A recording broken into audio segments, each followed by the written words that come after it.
Toiv loch, my dear friends, Erev Shabbos, Parshas Pekude, Shabbos Chazak, let's give tzedakah, and Chazak v'nis Chazek. Indeed, we need to strengthen each other. I'm bewildered, and although I shouldn't, as they say in French, le plus ça change, le plus ça reste la même chose. Yishmael hated Yitzchak, Esav hated Yaakov. We've been going through this since day one. But nevertheless, you sometimes wonder, as we say in Yiddish, is the Welt hazeh mishuge? Is the world so idiotic, so insane, where the world is ganging up on the victim that is defending itself from the past and from threats, open, direct threats of annihilation, we'll do it again, and so on and so forth. And the world wants to reward them with what? With making it easier for them, supporting them financially. What did I hear today? That Biden gave $10 billion to Iran? For what? To be able to acquire more missiles and continue with their diabolical plans? Chas v'sholem. So chazak v'nis chazek. We have to strengthen each other. Because ein lanu lishoin elo alovinu shebashamayim. Just like Mordechai knew there is no one to talk to. The only thing we need to do is to rely on the Eibishter and do what Hashem wants us to do. Learning Torah, Avas Yisrael, helping each other, supporting each other, and stop thinking that somebody out there is going to come and help us. Al tiftuchu b'ndivim she'ein lo yeshua. Do not rely on the humans. But which humans you can rely on? On our own brothers and sisters. And I came across, and I understand it's being circulating on the internal Jewish social media, the WhatsApp. Usually the WhatsApp are downs, but this is a WhatsApp, and I want to read to you a story which I came across. For years, my wife has dreamed of spending a Shabbat at the Jerusalem Waldorf Astoria. This weekend, after a great deal of saving and planning, we've made that happen. The hotel is stunning, the food is next level, but I never expected to spend my Shabbos morning crying. Friday night, we realized there was a large contingency of colorful people staying at the hotel. They didn't seem like the normal clientele.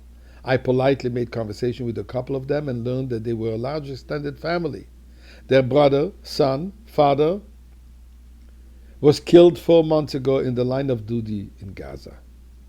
Last weekend, our deceased hero's wife gave birth to a baby boy, and Shabbos morning will be the bris. A special saint of a man, Shai Groucher, booked the entire extended family into the Waldorf for the weekend. He arranged everything from rooms and meals to the entire bris. He even arranged for visitors and VIPs in Yerushalayim to join the bris. I looked around Friday night, but I didn't see Shai anywhere. There were special signs up all over the hotel celebrating the bris. There were candy bags given out to all the kids in the hotel Friday night, and everything was done beautifully with design and class as befitting the venue. I ran into Shai early Shabbos morning at Shachris and realized he was wearing a hospital bracelet. I asked him, is everything okay? And he told me his wife just had a baby girl at 1:30 a.m. He got her settled and then walked from the hospital all the way to the hotel to make sure that he could join the bris. And what a bris it was. Hundreds and hundreds of people came. Family members, hotel guests, strangers who heard about it through word of mouth. Everyone was singing songs of emunah, of faith. When the mother said a blessing over the bris instead of the father, she struggled to get the words out through her tears. She ended up screaming the blessing. There wasn't a dry eye in the room. But a bris is supposed to be a happy time. So while we were crying, Shai jumped on the chair and started singing traditional songs of joy. Everyone started dancing. The small circle got larger and larger, and we grew to encircle the entire ballroom. Shai, still standing on a chair, changed the song to Oishia Esamecha, the song which is traditional song of Simchas Torah, which this year was shattered by violence on the morning of October 7th.